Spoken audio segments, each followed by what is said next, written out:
comes to websites and our online businesses, sometimes search engine optimization has become the holy grail for us. It's this elusive thing. If we could just get a better ranking on Google, if we could just show up higher in the search engine result pages, I'd get more traffic to my website, I'd generate more business. We pursue this online, and rightfully so. We have businesses to run. We want to show up on the web. One of the myths about this is high rankings and good traffic to your website doesn't guarantee more business. We have to talk about much more than just search engine optimization if we're going to talk about converting potential customers when they come to your website. And I'm going to ask the question, okay, what is search engine optimization? The second, how can I make my website search engine friendly? And the third is, what can I do to keep people on my site longer? How can I increase my website stickiness, as it's referred to? What is search engine optimization? And we start by talking about the search engine. What is a search engine? Well, basically, it's a program. Search engines are programs that retrieve documents or data or information from a database and organize that in some sort of logical presentation so that you and I can make sense of that. So how do they work? All right, here we go. Here's the $1 million answer. We don't know. We don't know how search engines work. The algorithms or the mathematical formulas that search engines use to do their job are more closely guarded secrets than the military secrets in the Pentagon.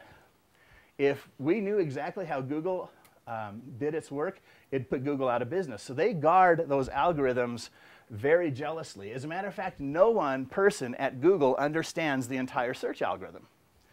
There are hundreds of teams that focus on small little minuscule parts of the overall algorithm, and they don't get to cross information. They focus on just their area so that if there is an information leak, the entire algorithm isn't compromised.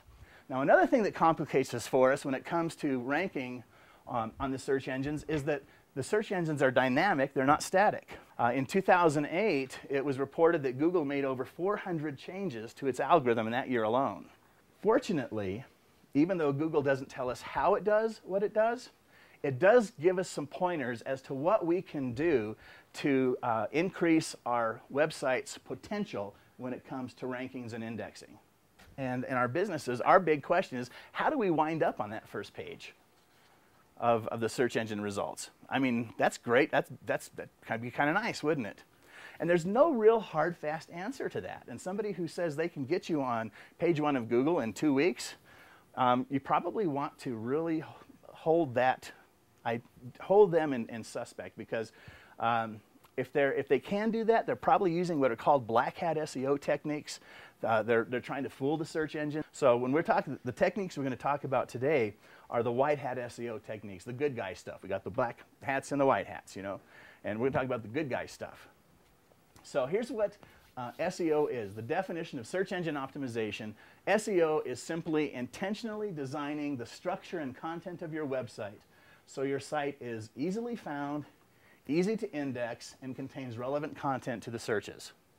Those are the 3 big things that are related to search engines optimization. What we're not talking about are the pay-per-click ads. You've noticed when you bring up a Google, you go to Google and you search, across the top, sometimes you'll have 1 or 2 of these color-coded results, right? People have paid to be in those positions, all right? What we're going to address is the natural or the organic results. Those are the results that are the free ones. When we talk about the organic searches and the way Google's going to crawl and index your site, we need to talk about accessibility and search engine optimization at the same time, because and accessibility has to do with disabled persons. Are they able to use your website, specifically the blind? Because the most powerful and influential users on the search engines are blind. And those are the search engine spiders. See, they can't see the whizzy bangs that you have on your website and all the cool graphics and all the animation and all the media and everything else. They can't understand that. They come to your website blind. And all they can evaluate is the text content that's on there. So we want to think in terms of accessibility. If a blind person can use your website, the spiders will have no problem crawling it. You have an SEO-friendly website. Okay? Now, how do we get there? And that's where we're going to go next. So we're going to dig into the HTML a little bit, because that's where we're going to find our quickest wins when it comes to increasing the findability of our websites in the search engines. So you should have this handout. I'm going to ask you to turn to page 2 on it. Okay. Now, this is a real simple HTML sample, and because I want to give this to us as an orientation before we start digging in some of the details. So let's say a user comes to the website of Rocky Mountain Widgets, okay? And on the Widgets and Gadgets page, this is what the user sees. There's the page heading of Widgets and Gadgets. There's a little paragraph with some introductory material about the widgets and gadgets that this particular website is selling. This is what you and I see when we go to a website. What the spiders see, what the search engine sees, is on the next page. Okay, and that looks a heck of a lot different than what you and I see, right? This is what the search engines see. This is where we can get the quickest wins, though, and that's why we're going here today. All right? So let's take a look at this HTML document. And right up here, this little section at the top, you'll see an opening tag that says head. And if you go down a few lines, you'll see a closing tag right there that says head as well, and it's got a slash in front of it. All right? So what this is everything in between here is used by the browser and by the search engines to, it defines what the content of your page is all about. All right? So we've got the title tag right there. You see that? It says title, widgets and gadgets, Rocky Mountain Widgets, handcrafted widgets in Summit County. All right?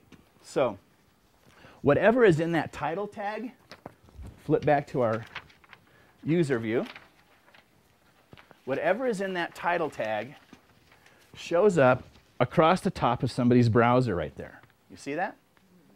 Now, the reason this is important is that Google is assuming you are putting content in this tag that tells the world what this page is all about. Okay?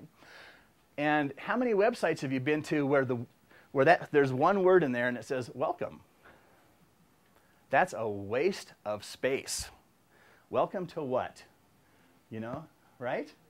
So a very good way to format that title tag is to, and I've done it in the example for you there. A good way to do that is to put the first phrase is the title of the page. It's the name of the page that the user is visiting. The second page is the name of your company. Or the second little segment there. Do you see that? Rocky Mountain Widgets. Then the third is just a short phrase, not a whole list of words. People will spam that. They'll stick all kinds of words in there hoping that that's what's going to get ranked. It's not. Google's looking for natural language in here. And so just a short phrase that describes the content of the rest of this page. The description tag, this is the number 2 item in our, if we're thinking of the priorities when it comes to optimizing our pages, the description tag is second, and what it does is it contains a brief paragraph that describes what this page is all about. Now we're still up in the header stuff. Except for the title tag, users don't see what's up here, but the search engines do. Okay, so we've got our title tag, we have the description, and the combination of the title and the description is what Google uses to create this presentation here. Here's what's in the title tag. Here's what's in the description. One of the mistakes that I often see people do when it comes to their websites, they kind of understand this. So they copy and paste the title and the description for every one of their pages across their site. Okay, so what happens then is Google is going through, it's crawling all your pages.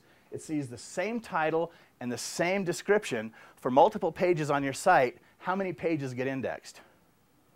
1. Exactly. Okay. So another way to increase visibility is Google will rank the pages on your site that have relevant content.